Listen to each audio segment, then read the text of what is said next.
My name is Roy Cesar Balitaan, and I'm the president of Elite Next Gen Ranger Raptor Club of the Philippines.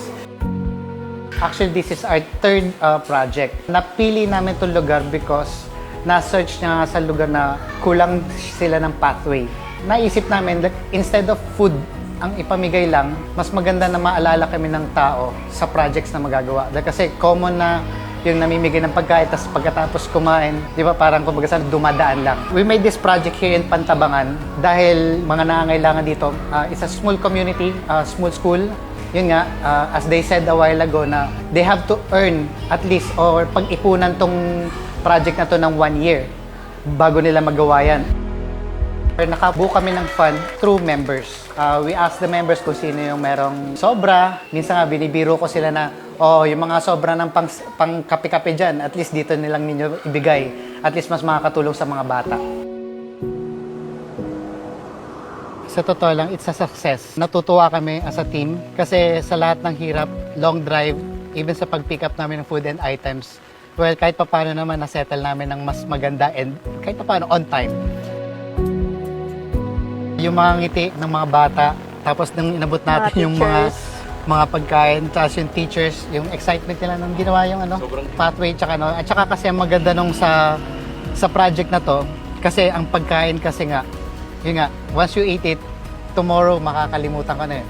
Hindi katulad na naging project natin, na cement natin yung pathway, tsaka nagkaroon pa ng roofing sila. Yes, meron tayong legacy. Yes, it's a legacy that we always wanted for our group. Thank you sa lahat ng tumulong sa event na kahit pagod, so masaya lahat. Natulungan kami ng Ford Raptor ay yung sasakyan namin, unang-una sa pagkarga. Hindi magagawa kasi ng ordinary car na magkarga ng mga big boxes, especially when it comes to like 6 or more boxes na eh. So, the pickup itself is a help. Tapos kung dinaanan namin, syempre rough road. So, kumbaga talagang magagamit mo talaga yung malaking car talaga na makakapunta ka somewhere na hindi ganun ka ganda yung kalsada, which is magagamit mo talaga si Raptor. Nabuo tong group namin last year. We started as 2, then it became 3, 4, then I invited some more people to come in. And nagulat na lang ako, dumadami na kami. And then Ford called us. So nakakatuwa dahil kasi na-appreciate nila yung group. And we celebrated our Grand EB actually in Ford Alabang. Ang dumating sa amin na members is 60 people or 60 rigs.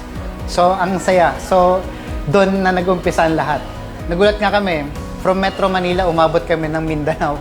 So, we have members also in Cebu and here also in North. Why namin napili ang Elite? Because being Elite, it's not just being a community of cars.